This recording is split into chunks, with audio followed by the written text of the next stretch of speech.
I said I wasn't going to do any more updates on this storm, but it turns out I am, as it has reformed in the Mozambique Channel today. Cyclone Freddy is holding persistent, could become the longest-lived tropical cyclone. It is actually pretty likely at this stage to beat John's record of 31 days. If it gets to, I believe, March 9th, it will have passed its record.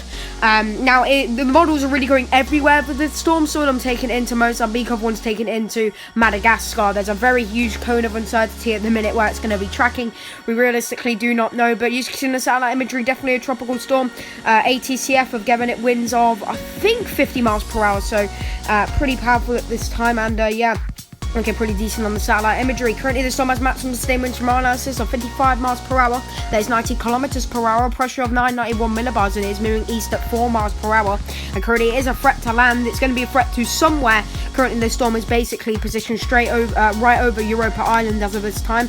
Yeah, it could be a threat to Madagascar or Mozambique as of this latest update. Brought to you by Curtis Simplified. Take a look at the estimates here. ATCF, yeah, they do have it at 50 miles per hour. ADT 45 miles per hour. AIDT 45 miles per hour. SATCOM 45 miles per hour. AMSU 50 miles per hour. And the Curtis Simplified analysis, we're going around 55 miles per hour. Mainly due to some surface obs on Europa Island as of this time.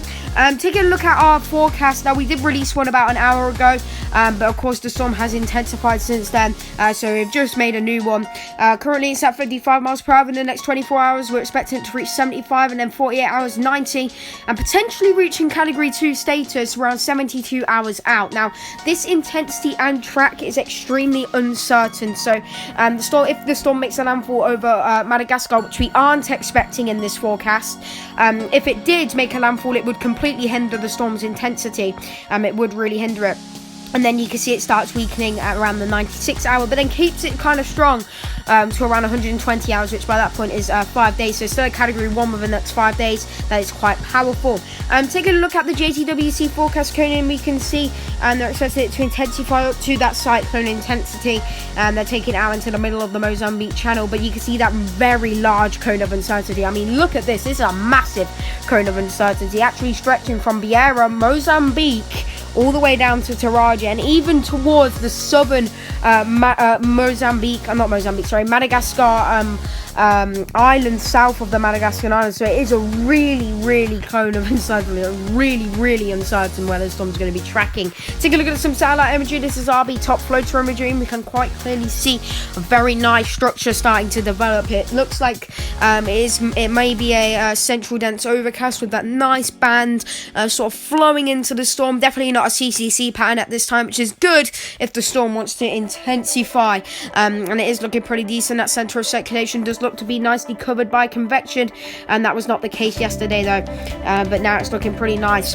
Here's funk top imagery. Basically what this is all of the higher the colours, so it goes red and then the greens, and if you see any whites, those are where the heaviest rainfall is going to be. So the reds, mainly the greens, where the heaviest rainfall is going to be, and you can quite clearly see those greens there somewhere in the middle, but then you still got those whites and reds pretty prominent. That's where the heaviest rainfall in the cyclone will be in the storm, very far offshore, but actually currently over Europa Island. So I don't know if that's inhabited or not, but I believe it is. If you're on Europa Island, make sure you watch out for heavy rainfall, as that is going to be falling right now. Take a look at the OTT imagery here, and we can quite clearly see a very nice structure with this storm. I mean, it is looking very nice. And yeah, let me know what you think this storm will peak at. I mean, it's very uncertain. Let me know what you think. Thank you for watching this video, and I'll see you in the next video. Peace out.